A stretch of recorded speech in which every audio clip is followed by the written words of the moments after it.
বাইরে হচ্ছে ঝমঝমিয়ে বৃষ্টি। এখন বাজে বিকেল 4টে। দাদা কেটে নিচ্ছে পনির, কারণ আজ বাড়িতে আছে সৎসঙ্গ। মানে মামার তো 31 দিন পার হয়ে গেছে, আজ মনে হচ্ছে 36 কি 37 দিন হবে। আজ হবে সৎসঙ্গ, আজ বৃহস্পতিবার। Hello everyone, good evening. কেমন আছো তোমরা সবাই? আশা করছি তোমরা সবাই খুব ভালো আছো, আর আমরাও ভালো আছি। আজকে ব্লগটা আমি এখান থেকে স্টার্ট করছি।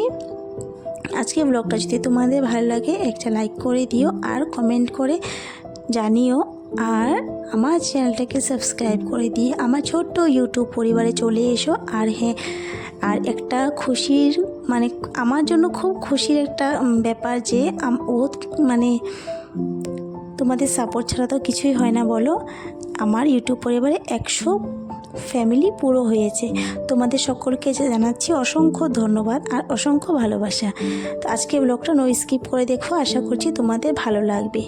বাইরে তো বৃষ্টি দেখিয়েই দিলাম। এখানে কাবলি ছোলা সেদ্ধ করে বৌদি পনিরটা ভেজে রেখেছে, হবে পুরি আর ঘুগনি। এদিকে চাও বসিয়ে দিয়েছিল, দেখতেই পেয়েছিলে তোমরা। আমরা সবাই চা খেয়ে নিয়েছি, আর এদিকে বৌদি রান্না করছে ঘুগনি। আর সবাই আসবে, আর একটু লুচি ঘুগনি না হলে তো হয় না। আর এদিকে দাদা আটা ময়াম দিচ্ছে, যা যা কিছু দিতে লাগে সব কিছু দিয়ে ময়ামটা দিয়ে আটা সুন্দর করে মেখে রেখেছে। আর আমাদের বাড়িতে না কেউ কোনো কাজে পিছিয়ে থাকে না, জানো তো, সবাই কাজে এগিয়ে আসে। আর হাতে হাতে করে না দিলে ভালোই তো লাগে না। আর আমারও একটা বেশ কি, আমি কাজ দেখে না সরে থাকতে পারি না, যে সরে থাকবো করবো না সেটা মোটেই না, আমিও করি, আমার ভাল লাগে। আর আমি এদিকে ভিডিও করে দিচ্ছি, দাদা হাসছে, আর আমি দাঁড়িয়ে দাঁড়িয়ে না, আমারও কাজ আছে। সেই দেখলে না আমি আদা ছাড়িয়ে দিয়েছি, আবার একটু আদা বেটেও দিয়েছিলাম, কারণটা সেটা তো গোটা গোটা দেবে না, বেটে দিয়েছিলাম। তারপর আমার কাজ আছে যে আমাকে সন্ধে দিতে লাগবে। আর দুপুরবেলা না আজ মামির ঠাকুর ঘরে আমি পুজো দিয়েছিলাম। মামি বলেছিল মামি তো ধরবে না, কারণ বিষ্ণু পূজা হয়নি, আমি পুজো দিয়েছিলাম। আমাকে বলেছিল তুই দুপুরবেলা পুজোটা দিয়ে দে, আবার সন্ধেবেলা ঠাকুরকে দিয়ে দিস। মানে আমাদের ঠাকুরকে সন্ধেবেলা মামি সবসময় দিয়ে থাকে, দুবেলায় সেবা দেয় তো, তাই আমাকে বলছে তুই বিকেলবেলাও সেবা দিয়ে দিবি।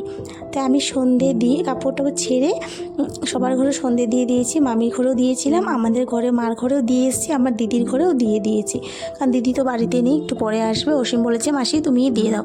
আমি আমাদের দিদিও আমাদের ঠাকুরের দীক্ষিত, তাই আমি সন্ধে টন্ধে দিয়ে এবার সাজাতে লেগে পড়লাম।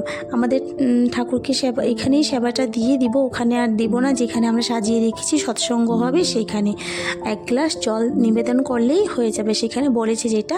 কিন্তু আমাদের শ্বশুরবাড়িতে আবার এরকম করি না, আমরা একটু দিয়ে রাখি সেবা, তারপরে বেশিরভাগটা একটু সরিয়ে রাখি, সেটা আর কি করি। তো মামি যা যা বলছে আমি সেটাই করছি। আর ঠাকুরের মন্দির থেকে এসে নাকি ওরা সাজিয়ে দিবে। তো আমি বলছি না, দেখি তো আমি একটু গুছিয়ে দিই, যদি ভালো না লাগে তাহলে ওনারা এসে ঠিক করে দিবেন। তো যাই হোক, আমি যখন গুছিয়ে দিয়েছি সত্যি সত্যি কোনো আপত্তি জানাইনি, সব ঠিকঠাকই আছে। আবার জিজ্ঞেসও করেছিল যে কে সাজিয়েছে, বা আমি শুনেছি। তারপর এই যে ফুলের টবগুলো যে উপরে রাখা হয়েছিল, সেটা কিন্তু উপরে রাখা ছিল না, পরে নামিয়ে দেওয়া হয়েছিল। আর ঠাকুরের জন্য বড়মার জন্য যে আমি ফুলের থালা সাজিয়েছি, সবগুলো বাড়ির ফুল।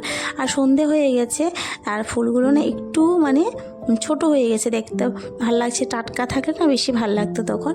টগর ফুল দিয়েই আমার ঠাকুরের থালাটা সাজিয়ে ঠাকুরের চরণে ফুল নিবেদন করে দিলাম, আর বড়মার চরণেও নিবেদন করে দিলাম। আমি কিন্তু সর্বপ্রথম কী করেছিলাম, গঙ্গাজল, তুলসী পাতা, অগুরু, কাঁচা দুধ, এগুলো দুপুরবেলা আমি সব ঘরে ছিটিয়ে দিয়েছিলাম, সন্ধেবেলাও দিয়েছি। তারপরে এই যে পাশে যে তারপরে আর কি গুছিয়েছিলাম সব কিছু, ফুল টুল যা থালা টালা ছিল সব গুছিয়ে টুছিয়ে, পাশে আবার মামার ছবিটাও দিয়েছি, যেটা দিতে হয় সেটাও দিয়েছি। আর বাবাইতে আর বর্তাকেও বসিয়েছি। এই যে বসে আছে যে আমার দাদার সাথে আমার পাড়ারে মামা, ওই যে মাঝখানে বসে হাতে তালি দিচ্ছে। মামা কিন্তু খুব সুন্দর, যেমন মনসা পুঁথি পড়ে তেমন ঠাকুরের গানও করে। তো প্রথমে মামাই এসেছিল, আমাদের ঠাকুরের দীক্ষিত মামা। ছোট্ট মেয়েটা যে হারমোনিয়াম বাজিয়ে গান করছে, সে মেয়েটা আমাদের পাড়ার মানে দিদির মেয়ে। তো মেয়েটা এত সুন্দর করে গান গাইছিল, শুনে এত ভালো লাগছিল। আর হ্যাঁ, যদি আমি ভয়েসগুলো দিতে পারতাম মানে মেয়েটা যে গান গেয়েছে, ঠাকুরের গান গাইছে, ভয়েস করে যদি আমি দিতে পারতাম তাহলে খুব ভালো লাগতো। কারণ কি আমি না সেই সিস্টেমটা এখনও জানি, বুঝতে পারিনি যে কিভাবে এরকম রেখে রেখে ভয়েস দিতে হয়। যখন শিখবো তখন আমি দিয়ে দিব, কিন্তু দিতে পারলে আমার ভালো লাগতো। তারপরে পিছনে যে আরও অন্যান্য যারা যারা বসেছেন সবাই গান গেয়েছিলেন। এই যে মেয়েটা এত সুন্দর একটা গান গেয়েছিল, মেয়েটা কিন্তু আসলে নেপালি। যে নেপালি হয়েও যে এত সুন্দর করে গান গাইছিল ঠাকুরের, বা শুনেই ভালো লাগছিল। তো এখানে তো গান হচ্ছেই, আর এদিকে রান্নাঘরে কাজ হচ্ছে, তো সেখানে তো আমি যাইনি, পরে গিয়েছিলাম।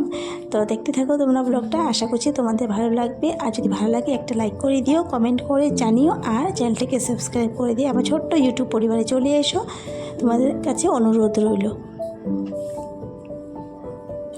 আর কখনো মনে হয় যে এরকম পরিবেশে যদি আমি সব সময় থাকতে পারতাম তাহলে না আমিও এইভাবে সবসময় যেতাম। কারণ আমাদের এখানে না এসব মানে শ্বশুরবাড়ির থেকে না এইটা খুব কম হয়।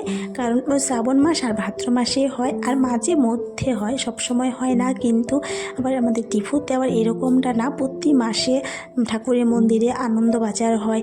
যদি আমি ওখানে থাকতাম না সবসময় মতো, আমি সত্যি প্রতি মাসে চলে যেতাম ঠাকুরের মন্দিরে আমাদের গুড়িয়া গুনগুনকে নিয়ে। আমার সত্যিই ভাল লাগে। আর চলো তাহলে প্রতি মাসে আমি গুড়িয়া গুনগুনকে সঙ্গে নিয়ে ঠাকুরের মন্দিরে চলে যেতাম। আর আমি তো ডিফুতে এসে একবারই গিয়েছি ঠাকুরের মন্দিরে, আমার কিন্তু একদম মন ভরেনি। মনে হচ্ছিল যে আমি যদি আরও কয়েক মাস থাকতে পারতাম তাহলে প্রতি মাসেই চলে যেতাম। তাহলে এই যে রান্নাঘরে আমার ছোটো বৌদি হাসছে, আর সবাই মিলেমিশে দেখো কত সুন্দর করে কাজ করছে, কেউ কিন্তু পিছিয়ে নেই। আমার দিদিও লেগে পড়েছে, যেটা ব্লু কালার শাড়ি পরেছে, তোমরা চিনতে পেরেছো এটা আমার দিদি। আর পুরি ভাজছে যে আমার একজন বৌদি, পাড়ার বৌদি, বৌদির নামও আমার নামে নাম।